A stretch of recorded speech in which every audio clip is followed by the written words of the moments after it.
Olá, seja bem-vindo a mais um podcast Fato Jurídico em parceria com o podcast Tudo Mudou. Hoje nós vamos falar de um tema: execução penal, desafios da advocacia e a necessidade de empatia, psicologia e controle emocional.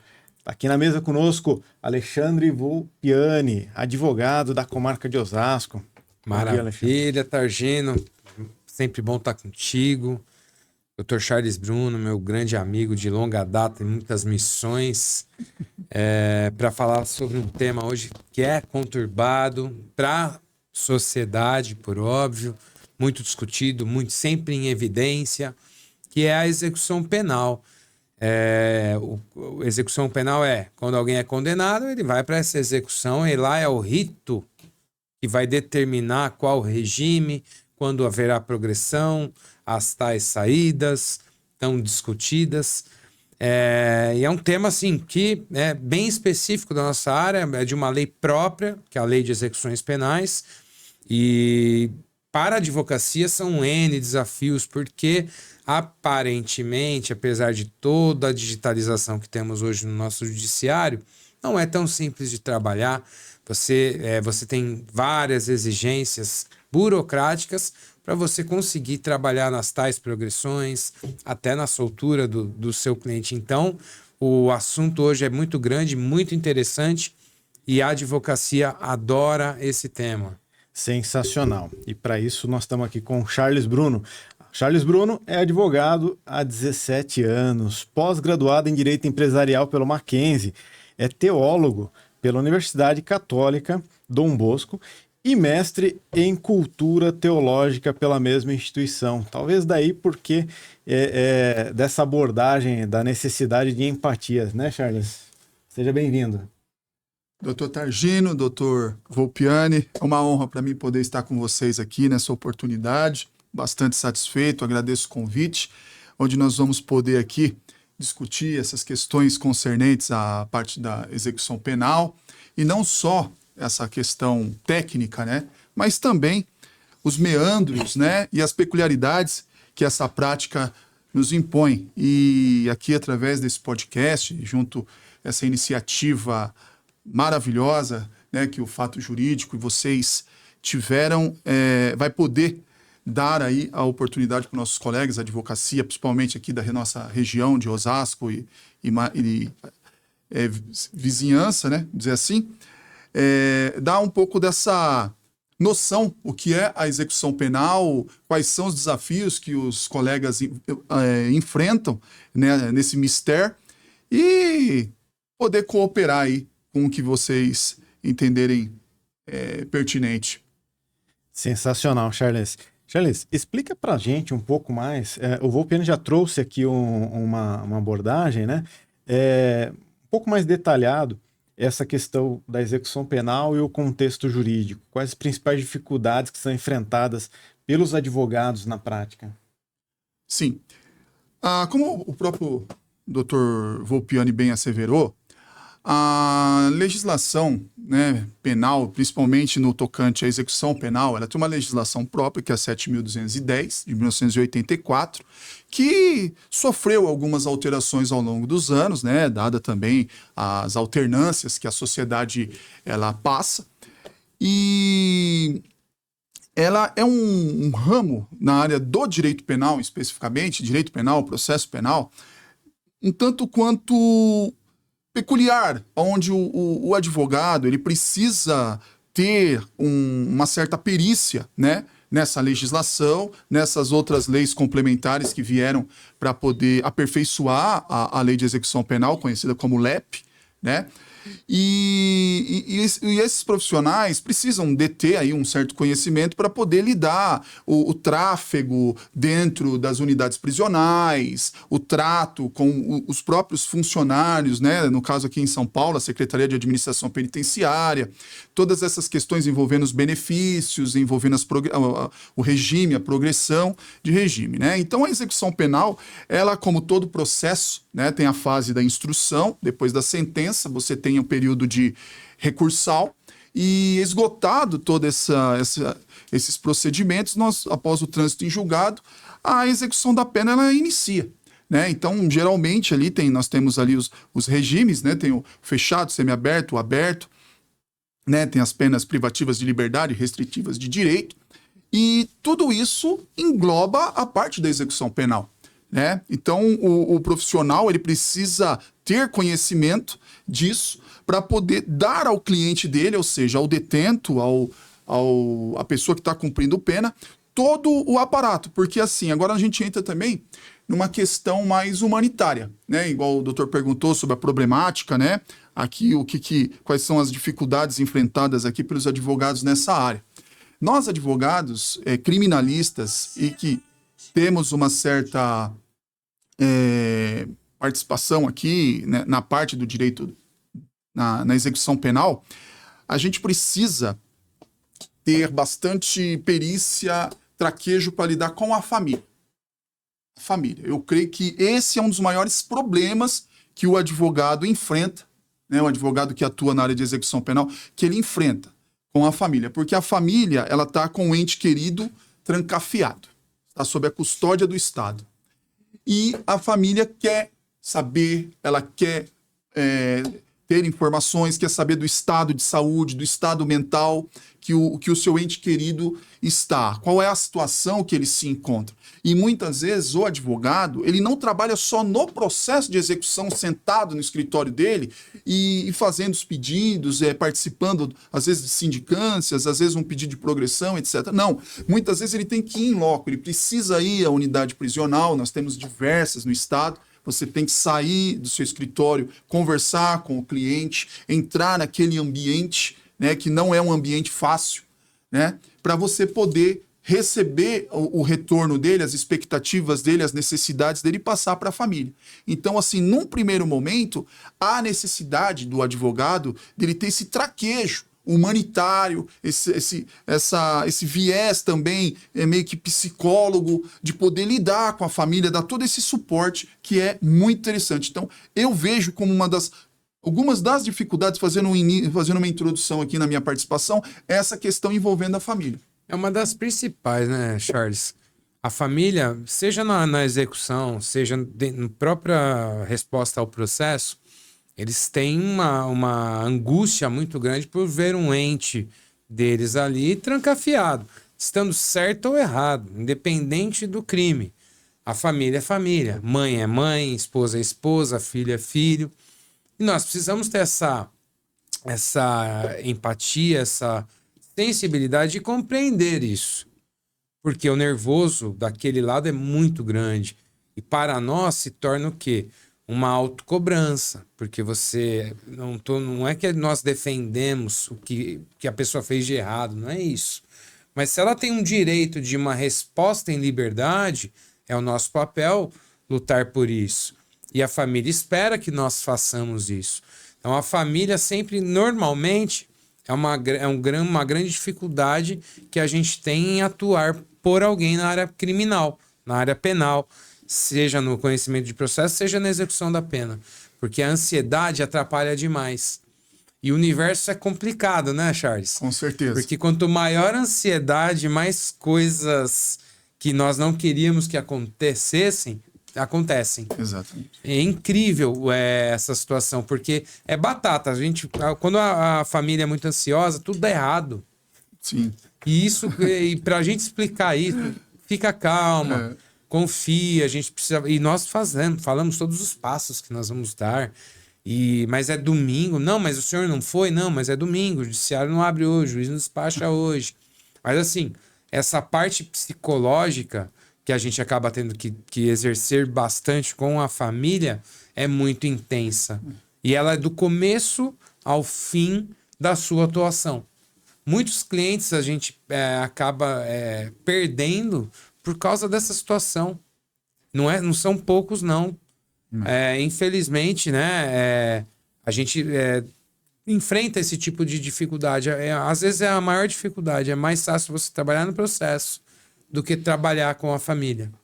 Porque a ansiedade, a gente compreende, né, é muito grande, é muito difícil, deve ser, que até hoje, graças a Deus, eu não tive esse desprazer, muito difícil ver alguém que você gosta muito sendo preso. Porque você realmente não liga para o que ele fez. você liga para a condição que ele vai estar ali com relação à liberdade dele. Sim, imagino que a cobrança seja muito grande, mas tirando um pouco do viés familiar de cobrança, eu posso dizer que há um advogado especialista em execuções penais e um advogado. Eu estou numa área que, para mim, é totalmente um campo minado. Não conheço absolutamente nada da área criminal, nunca atuei nesta área e nunca coloquei o pé nela. É possível eu dizer que existem advogados especialistas só em execução penal? E o advogado que conduz o processo principal e um especializado em execução penal, ou é o mesmo advogado? Olha, em princípio é o mesmo advogado, porque embora a parte da execução penal ela tenha até uma questão autônoma, uma certa autonomia, né, uma certa independência, vamos dizer assim, mas ainda assim ela é adstrita a algumas questões de direito penal, processo penal. Ou seja, então o advogado, ele pode sim ser um especialista em direito em execução penal, mas obrigatoriamente ele precisa ter um conhecimento bastante razoável na questão processual penal e na questão do direito material ou direito penal em si, né? Então, dizer, eu sou especialista em execução penal, eu não manjo nada de direito penal e processo penal, isso é impossível. Isso não tem a menor razoabilidade, né? Não tem aceitação isso. Então, não respondendo a tua pergunta, não.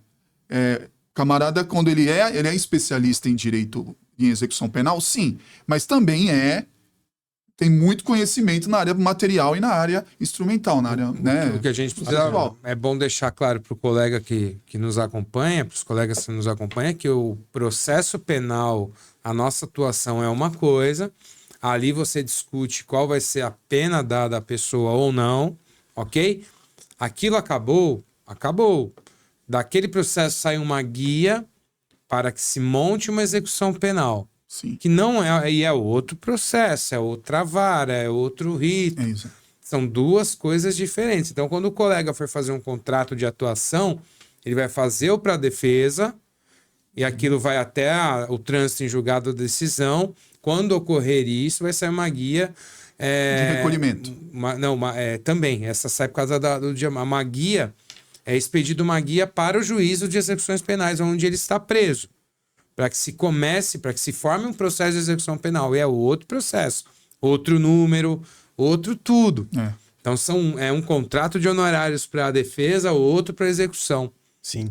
A minha provocação é justamente por não ser da área, e eu imagino que tenham tanto alunos de direito quanto advogados jovens que queiram entender também isso. Então as minhas perguntas são Aqui em Osasco nós temos, em Osasco, por exemplo, nós temos aqui centro de detenção provisória, onde ele é transitoriamente preso para responder o processo. Nos locais, né, Charles, onde tem penitenciárias, que é onde o preso é encaminhado depois que é condenado com trânsito em julgado, creio eu que possam ter colegas especializados, porque são locais onde basicamente se cumpre a pena e tem a necessidade de se ter execuções e movimentação. Hoje o preso, ele em tese, não fica desamparado pelo Estado. A Defensoria Pública e até algumas entidades não governamentais exercem trabalhos nos processos de execução, nos pedidos de progressão. Por óbvio que eles não dão conta de todo o sistema, né? E por óbvio que cada caso é um caso. Existem pessoas que precisam de um advogado muito especializado para determinadas circunstâncias. Então ele não vai arriscar com a Defensoria Pública, não vai arriscar sem mais um número. Então eu não duvido que existam colegas em Venceslau, em Prudente, em Avaré, nesses locais tem penitenciárias especializados nisso, porque a atuação do processo criminal lá não deve ser muita. Não são cidades de interior, de extremo interior, mas que tem um trânsito de presos e de familiares de presos de forma definitiva, onde esses colegas devem atuar. E assim, tem mais acesso não, mas está mais lá no presídio, conhece mais o sistema de cada presídio, porque isso é diferente também. Cruzeiro é de um jeito, Venceslau é de outro, Prudente é de outro. Então, as pessoas locais, assim como nós temos em Osasco um conhecimento melhor da conduta do judiciário, lá, provavelmente, os colegas da área têm um conhecimento melhor, um trânsito mais tranquilo dentro das penitenciárias. Talvez, então... Então, provavelmente, tem muita gente lá que é especializado nisso. Compreendi. Talvez até justifique, então, aquilo que o doutor trouxe no começo, que é o fato do advogado não conseguir acompanhar o processo até o final, porque às vezes vai trocando de advogado. Então você faz uma coisa ali, uma peça processual, daqui a pouco a família procurou outro advogado, passou para outro. Acontece muito isso. Então vocês trabalham por atos. Os próprios presos, doutor Targino, quando eles estão trancafiados lá, um fica falando com o outro. Ah, o meu advogado pediu isso, meu advogado fez aquilo. E isso daí, eles... Contamina. E quando a família vai na visita... Ah, mas olha, vê lá com o advogado se ele fez, vê se não fez, por que não fez? E fulano já saiu. Fulano já saiu, eles... eu tô aqui. Um cometeu um latrocínio, o outro furtou, e eles acabam equiparando as condutas e acham que é tudo igual. Acontece muito. E acontece. Isso. Então, essa rotatividade de causídicos dentro de uma defesa, ela é muito comum. Né? Quando chega na execução penal, geralmente é outro colega, e como o doutor bem asseverou aqui, existem cidades que são que abraçam penitenciárias, por exemplo, Venceslau, né? Que nós temos lá presos já faccionados, já é uma outra configuração. RDD que a gente fala, tem o RDD, regime diferenciado. Disciplinar diferenciado. Então, assim, tudo tem... E depois tem, além de tudo, tem as penitenciárias. Eles progridem para o semiaberto. Aí já são outras cidades que têm as colônias. Exatamente, aí já é diferente. E aí a gente vê em execuções, não é raro, 4, 5 colegas que já passaram por aquela execução. Sim. No processo penal, não é raro. Eu já te substituí uma vez. Você lembra? Eu lembro. Lembra? Uma vez eu substituí o doutor. Lembro, de Prudente. Foi, no exatamente. caso de um acidente de Prudente. Exatamente. Eu fui até eu fiz o processo, a defesa, substituindo um colega. Foi, exatamente. Substituindo um colega. E como era a parente da pessoa, era uma amiga minha muito querida, e do Charles, eu fui até um determinado ponto na execução, onde ela fez lá o cumprimento, né? Iniciou um cumprimento, e depois o Charles terminou isso fazendo uma conversão da prestação de serviço à comunidade em pecuniária. Ele fez esse pedido, não é isso? Foi isso mesmo. Mas isso deve prejudicar muito. Não, necessariamente. Não? Porque às vezes um advogado vem com uma linha de defesa, uma linha de pensamento próximo, assume sem saber o que aconteceu. Na execução, não. Não, isso é mais na parte da... Porque, você veja, eu atuei para a pessoa até o determinado ponto, porque eu estava eu estava na defesa dela. Lá a gente conseguiu um êxito muito bom. Foi muito bom. Pela situação que foi bastante grave. Quando foi para execução, ela iniciou o regime, só que veio a pandemia e a gente teve um afastamento. Foi bem no ano da pandemia. Foi bem nessa época mesmo. E ela ficou impossibilitada de fazer o cumprimento de prestação de serviço à comunidade. Da pandemia. Num determinado ponto, essa nossa amiga em comum, acho que tinha uns trabalhos com o Charles, ele falou: Alexandre, você se importa de eu fazer esse pedido aqui? E eu: não, Charlão, vai lá, vai em frente. E aí ele fez o pedido para que ela não precisasse continuar na prestação. Exatamente. E converteu na pecúnia. Então, nesse caso da execução, não tem muita... Não influi em nada, porque, como eu disse, pode ser questão de local, pode ser questão de uma série de fatores. Na defesa já é diferente, depende, né? Então, dependendo da situação, você trocar uma defesa, ou um advogado renunciar, pode dar a entender que o cliente dele... demitiu ele. Demitiu. Não, ou que ele não acredita na versão dos fatos. Sim, também. Que está sendo sustentada. Então, isso realmente é perigoso. Mas não é incomum, Targino.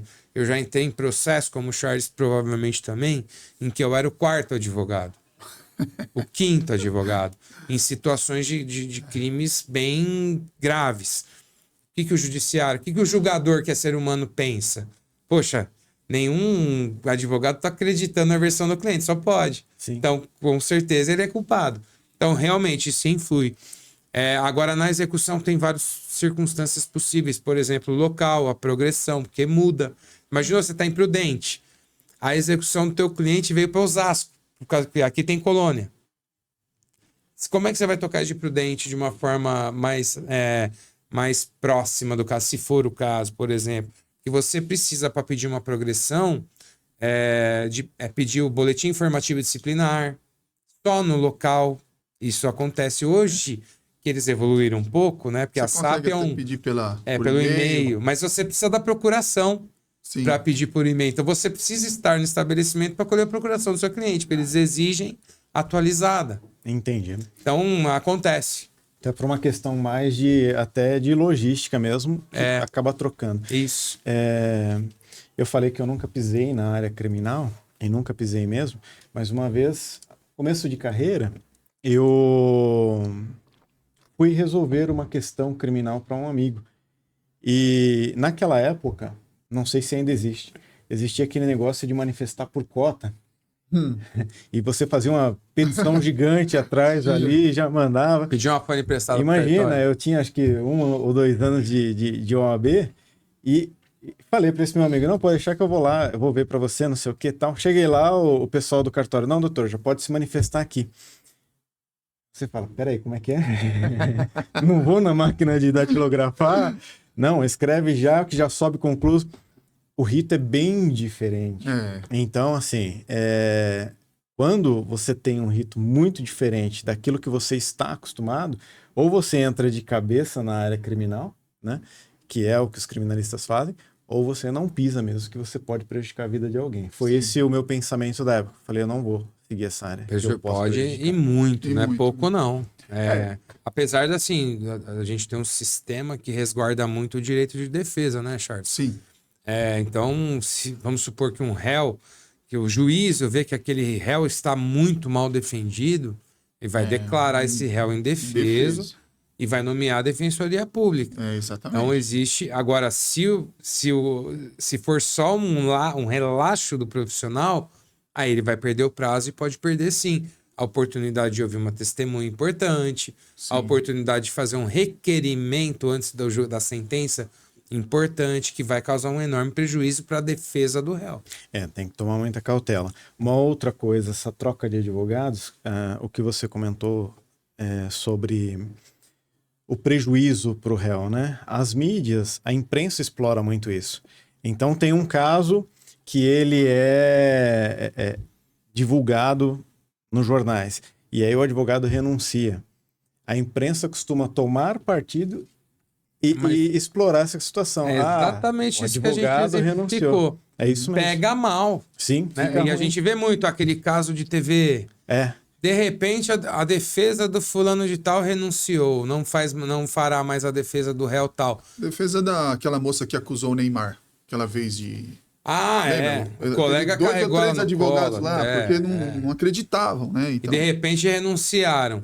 E daí um pouquinho apareceu tal vídeo que isentava o Neymar. Aí você fala, poxa, por isso que o cara renunciou, Exato. né? Então assim, infelizmente o juiz, apesar de não dever julgar por clamor, ele acaba julgando. Acaba, né? O próprio caso do garoto aí que bateu com o Porsche atrás lá do motorista do Uber, né, que veio a falecer, infelizmente. Você vê, aquilo foi o clamor que fez ele ser trancafiado. Que fez, na verdade, o tribunal, né? Porque o juiz manteve. Porque, assim, por mais horrível que aquilo tenha sido, a gente precisa considerar que o crime previsto no Código de Trânsito Brasileiro não tem a previsão que eles querem dar. Certo? Ele não saiu do bar ou de casa para matar ninguém. Ele bebeu, ele consumiu álcool, não poderia dirigir e se envolveu em um acidente com vítima fatal. Sim. Então, o dolo eventual é muito discutível. Até hoje, nós que temos experiência daqueles casos que a pessoa embriagada atropelou a pessoa de bicicleta, você deve lembrar disso, porque deu muita imprensa. Eles não foram presos no final porque são crimes culposos. Sim, e no final acabaram sendo julgados dessa forma. Ou seja, você satisfaz o clamor público agora e depois acaba com a moral do judiciário quando você tem que condená-lo a um crime que não prevê a prisão. Muito bem. Dando sequência aqui, então, Dr. Charles, aproveitando, né? Quais são as dicas que você passa para os jovens advogados? Você é um advogado de 17 anos de inscrição, atuando aí nessa área, que queiram ingressar na área, vamos supor que seja uma área de execução penal propriamente dita, né? Ou até mesmo aprimorar a atuação. Olha, o que eu digo para os jovens advogados, né, principalmente seja na minha área, que é a área da execução penal, a área criminal, ou até para qualquer outro tipo de área. Eu digo o seguinte, que eles não podem, em hipótese alguma, trabalharem motivados. Aí você fala, pô, mas como assim? Como não? Não precisa de motivação para trabalhar? Não, porque se você buscar a motivação, ela vem uma vez na vida, outra na morte. Ela aparece esporadicamente. Você tem que buscar ser disciplinado. E disciplina não tem nada a ver com motivação.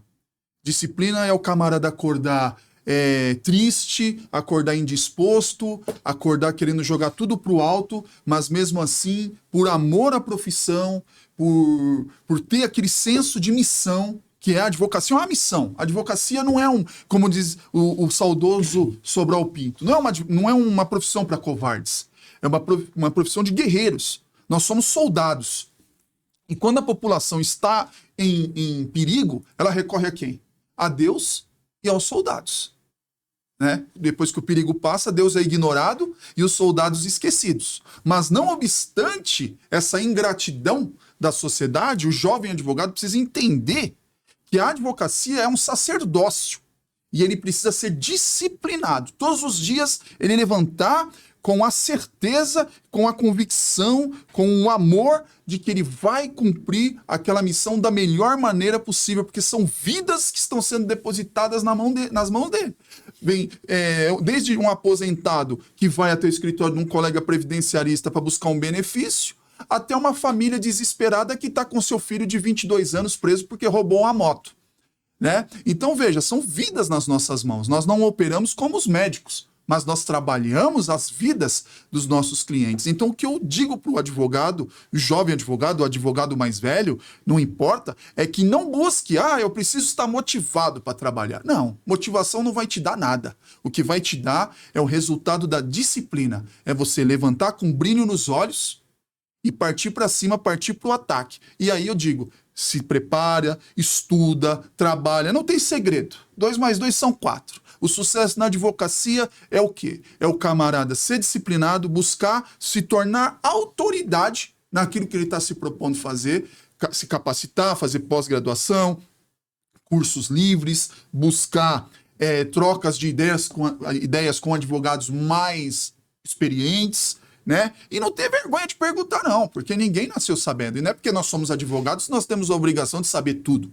Né? Então, olha, eu tenho uma certa deficiência aqui em direito empresarial, uma coisa ou outra. O doutor Targino é uma sumidade de direito empresarial. O doutor pediu uma ajuda, pediu um auxílio, né? Então, o advogado jovem, o veterano, não importa. Né? O que importa é a atitude. Eu sempre digo isso, até como teólogo que fui, ensinei a produzir teologia para as pessoas, né? Igual Deus disse para Moisés quando ele estava ali no Mar Vermelho, aquele mar e o exército de Faraó chegando, o que Deus fala para Moisés? Diga ao povo que marche, não fica perguntando, tem atitude, vá, siga em frente. Né? E a Bíblia conta até que o mar abriu e Moisés passou com o povo e tal. Então é a atitude. É a atitude. E não esperar, amanhã vai ser, quando acontecer, quando eu tiver 3 anos de advocacia, eu vou fazer. Não, é agora, é já. Porque você não sabe o dia de amanhã. Amanhã pode ser que você não esteja mais aqui entre nós. Então o momento é já. Então a palavra que eu digo para você, jovem advogado, é disciplina e amor pela advocacia. Porque ela te deu essa honra de você ostentar essa maravilha dessa função que é defender o direito. Então, haja com amor, com disciplina e respeito, que eu tenho certeza que você só corre um risco de ser grandemente abençoado nessa linda profissão. Muito bem sucedido. Onde é que eu assino? Você assina aonde? Cara, Eu adoro ver criminalista falando, sabe? Eu acho muito raiz, muito legal. Acho que a advocacia precisa presenciar mais esse tipo de fala, Verdade. que nos remete lá ao começo da nossa faculdade. Sim. Nós somos aqui 3 advogados com o mesmo tempo de advocacia, Contemporâneos, nós somos praticamente. contemporâneos, né? Mas nós não vemos mais esse tipo de discurso. Esse tipo de discurso que bota o advogado ou a advogada para pensar na importância que ela tem na vida de um ser humano. Vamos falar, mas médico é muito melhor do que advogado. O que é a saúde se você não tem a sua liberdade? Com certeza. É o que a gente sempre falou na nossa área, né, Charles? Você pode ter saúde, legal, mas você tá preso. Pra que adianta a sua saúde? Exatamente. Então, eu gosto quando o Charles vem e diz isso, porque é muito importante nós não deixarmos esse discurso morrer. É esse tipo de discurso, Charles, que mantém a advocacia viva. Isso aí. Esse tipo de discurso que incentiva a pessoa a acordar de manhã, tá na dificuldade, mas falar, eu tenho capacidade. Basta eu querer. Exatamente. E é isso que está faltando hoje em dia, mais esse discurso, inclusive da nossa instituição. Que falta demais com isso, falta demais com a história da advocacia. Que eles são parte de em várias áreas, mas são parte. Mas falta mais fazer esse discurso para que a advocacia todo santo dia se inspire a levantar e a lutar, mas sem perder sua essência, que é a de lutar. E de saber o tamanho da importância desse sacerdócio, que é enorme.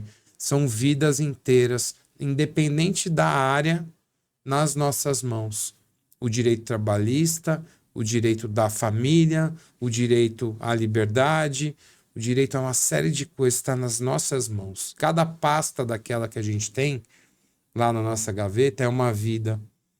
Para nós pode ser uma pasta, mas o dono daquela pasta passa 24 horas por dia, às vezes, lembrando de nós. E rezando, orando, ou fazendo o que ele acredita para que Deus, ou o que ele acredita, ilumine nossa cabeça e o nosso caminho para atingir aquilo que ele tanto almeja, aquele direito que está em risco na vida dele. É isso. Cara, foi muito bom ter você aqui hoje. Legal, é uma honra servir contigo, ter servido e servir ao seu lado. Muito obrigado. E é recíproco. Muito obrigado aí a todos que nos acompanharam em mais esse podcast com o meu querido amigo Targino. Lembrando, Charles, passa o seu arroba aqui de Instagram. Sim. É @charlesbruno76. E não deixem de seguir também Portal Fato Jurídico no Instagram e as redes sociais. Um grande abraço a todos. Fiquem com Deus.